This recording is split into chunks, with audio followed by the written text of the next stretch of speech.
Salutare tuturor, numele meu este Robert Florea și reprezint RFkinetics.ro. Astăzi vom vorbi despre proteina animală versus proteina vegetală. Mai exact vom vorbi despre stimularea muscle protein synthesis, un fenomen foarte important când vine vorba de hipertrofie.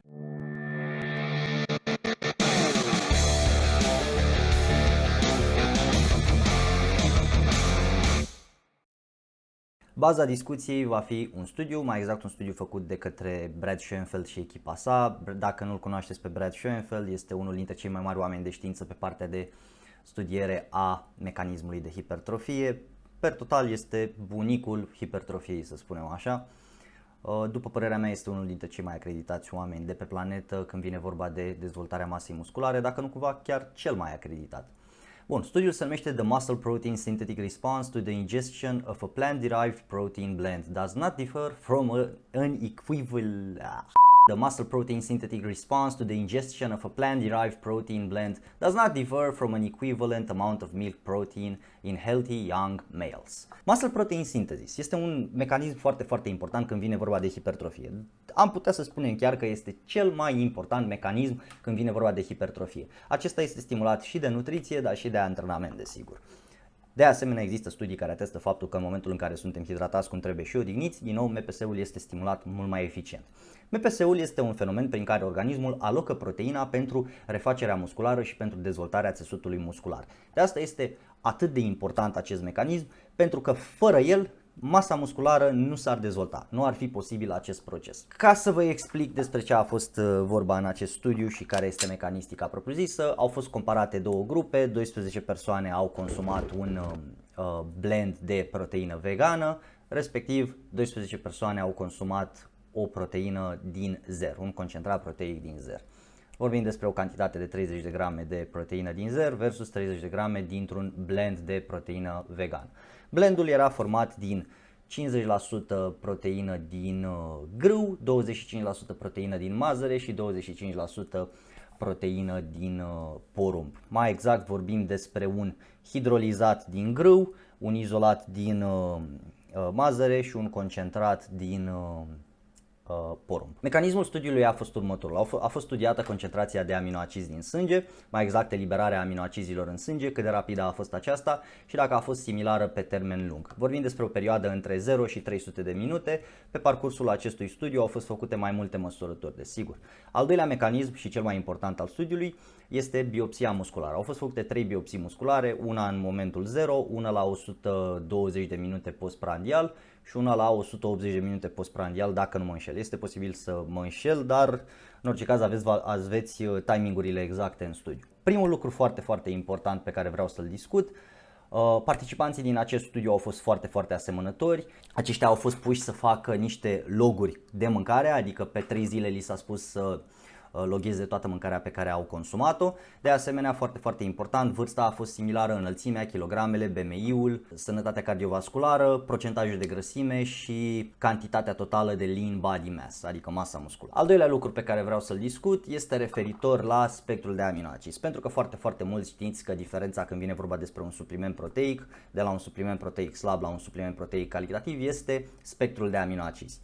Și foarte mulți vă faceți griji de obicei că spectrele de aminoacizi vegetariene/vegane nu sunt la fel de bune ca și spectrele de aminoacizi ale surselor animale, în special versus carne. După cum puteți vedea aici, avem spectrul de aminoacizi al proteinei din zer versus spectrul de aminoacizi al blendului vegan. Puteți vedea și voi, este foarte asemănător spectrul. De asemenea, foarte important, concentrația de nitrogen aproape identică, concentrația de proteină aproape identică. Într-adevăr, pe partea de aminoacizi esențiali și de aminoacizi cu ramură complexă, vorbim despre un mic avantaj în favoarea proteinei din zer. Dar acest lucru era de așteptat, dar o să vedeți că nu este atât de relevant în acest studiu. Bun. Oamenii de știință au încercat să facă acest blend vegetarian/vegan, bine, de fapt e vegan.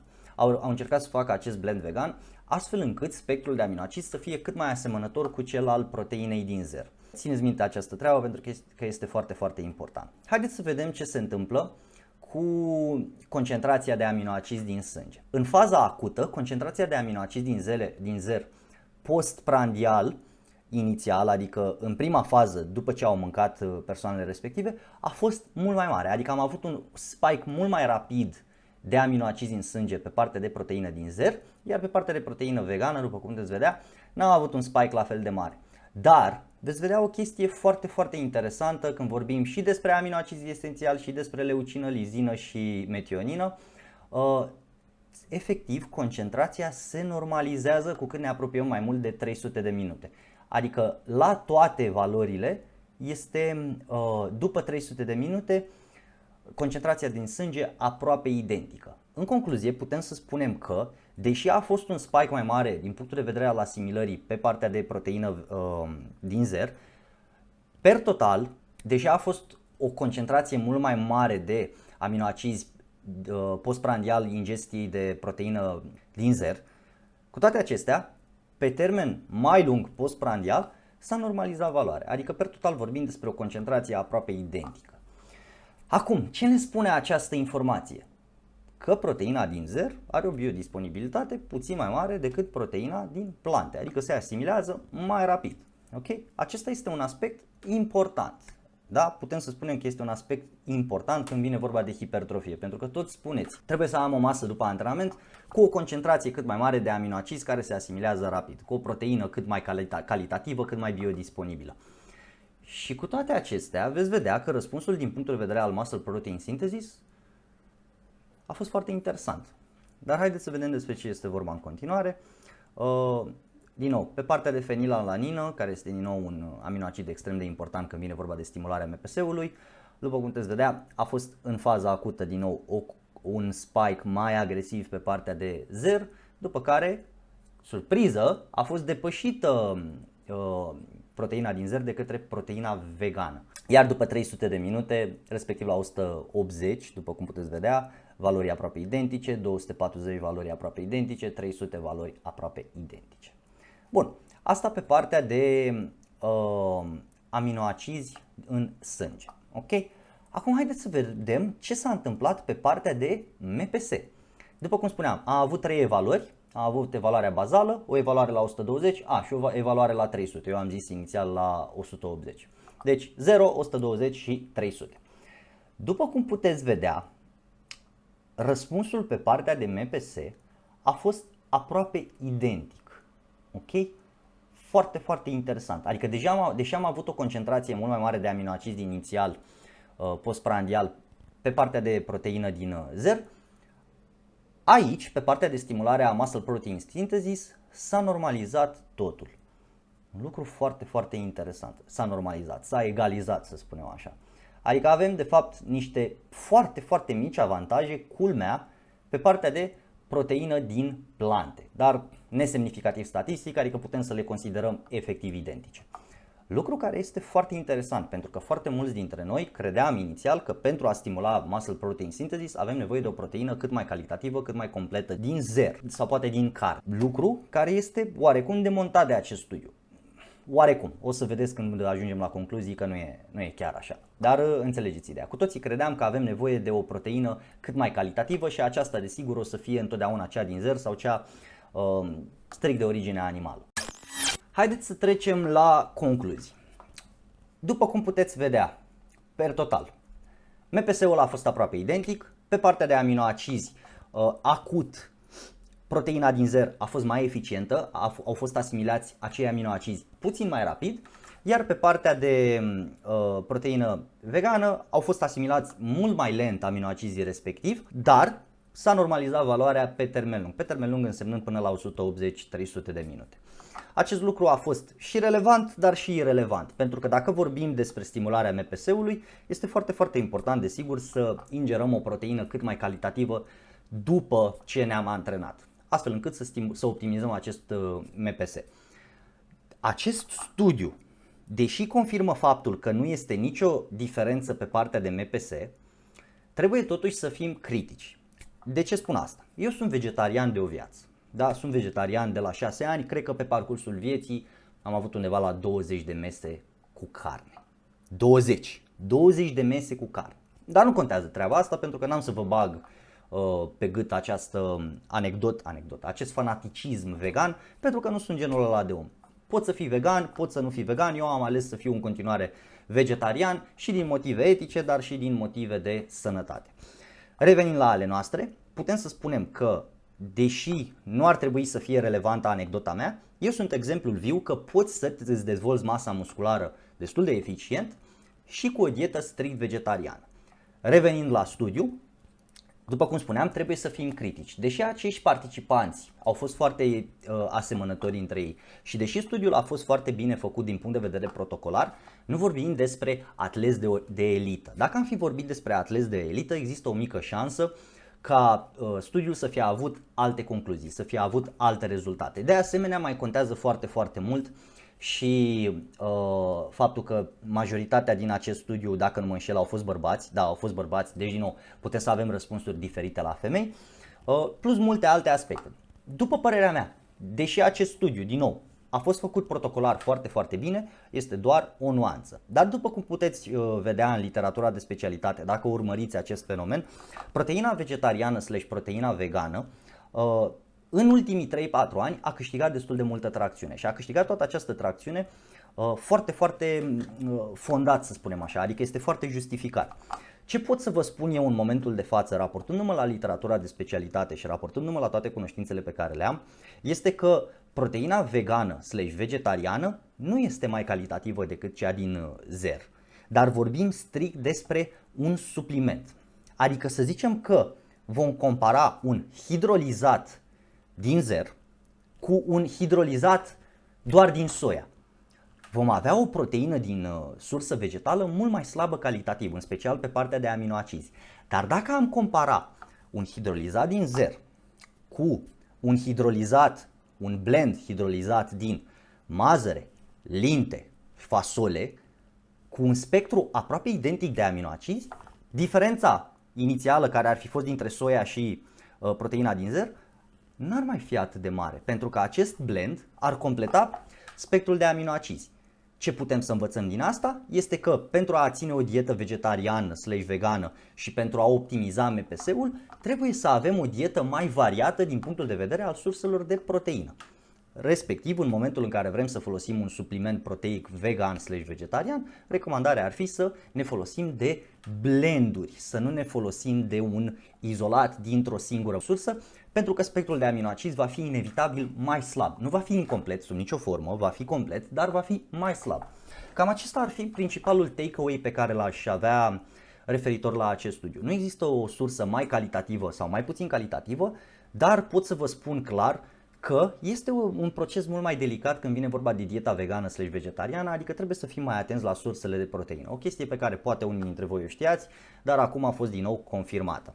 Un lucru foarte important în acest studiu de asemenea este și că ne oferă pe viitor mai multe variante. Adică nu mai trebuie să mâncăm de 3 ori pe zi carne ca să ne asigurăm că stimulăm MPS-ul sau mâncăm o dată carne, o dată ouă și o dată brânză, să zicem. Acum putem să implementăm în dieta noastră și sursele vegane / vegetariene fără nicio problemă. Am tot spus surse vegane / vegetariene. La vegetarian sunt incluse și sursele din zer și abia acum mi-am dat seama de această treabă. Deci în tot videoul, în momentul în care ziceam surse vegane / vegetariane, mă refeream totuși la cele din plante și poate la proteina din ou, dar nu aș vrea să includ, deși este incorect ceea ce zic, nu aș vrea să includ și proteina din zer acolo, am să o includ la proteina animală, n-am să o includ la proteină vegetariană între ghilimele, deși vegetarian înseamnă să mănânci și brânzeturi, și ouă, dar și proteină, dar și surse doar din plante. Vreau doar să clarific treaba asta pentru că am repetat pe tot parcursul acestui video și abia acum am trezit la realitate. Acestea ar fi takeaway-urile din acest studiu. Long story short, literatura de specialitate atestă faptul că nu este o diferență atât de mare între proteina animală și proteina vegană când vine vorba de stimulare a muscle protein synthesis. Cam asta a fost discuția referitoare la studiu, dar vreau să mai discutăm despre o chestie foarte interesantă, mai exact despre postarea de pe Instagram a lui Brad Schoenfeld referitoare la acest studiu. O postare foarte importantă, vreau să mă raportez la ce are de spus acesta. El ne spune în felul următor: Another topic where my opinion has changed based on emerging evidence. There just doesn't seem to be much difference between animal and plant-based protein from a muscle building standpoint. ok, ceea ce vă spuneam și eu, desigur, am citit asta înainte, am vrut doar să vă transmit și vouă ce a avut el de zis. Acum, o chestie foarte interesantă, dacă veți intra pe această postare și vă veți uita la comentarii, că toată lumea, foarte mulți oameni au sărit în cap lui Brad că n-ai cum să spui că proteina vegetală este la fel de bună ca proteina animală, că acest lucru este inadmisibil.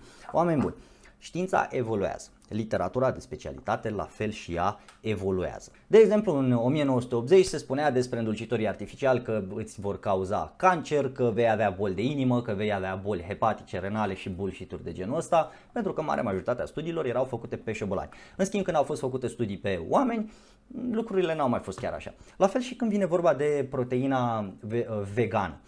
Studiile au evoluat, au fost făcute din ce în ce mai multe studii pe oameni și aparent s-a schimbat consensul cum că proteina vegană este o proteină slabă calitativ. De fapt, nu este mai slabă calitativ, ci implică o formulare a dietei mult mai delicată, o mai mare atenție a complexității surselor de proteină. Adică dacă avem mai multe surse de proteină vegană, cel mai probabil pe parcursul unei pregătiri pentru concurs sau pe parcursul unei faze de dezvoltare a masei musculare, nu va fi nicio diferență între un sportiv vegan și un sportiv care mănâncă carne / surse animale. Și din nou, există din ce în ce mai mulți bodybuilderi profesioniști care sunt vegani și sunt cu un fizic impresionant. Dar revenind, oamenii sunt foarte, foarte speriați de aceste schimbări, de aceste noutăți și i-au sărit în cap omului. Și răspunsul acestuia a fost unul, după părerea mea, perfect. I'm consistently baffled as to why some people seem to feel threatened that plant-based protein may be a viable option for muscle building. If anything, these findings should be embraced by all. It provides alternative choices to fit individual lifestyles. Choice is good. Choice is good, oameni buni. Avem, din nou, o dovadă a faptului că putem să fim mult mai dinamici când vine vorba de nutriția noastră. Și cu asta am să închei acest video. Numele meu este Robert Florea și reprezint rfkinetics.ro. Adios! Sper că v-a plăcut. Spuneți-mi despre ce vreți să vorbesc data viitoare.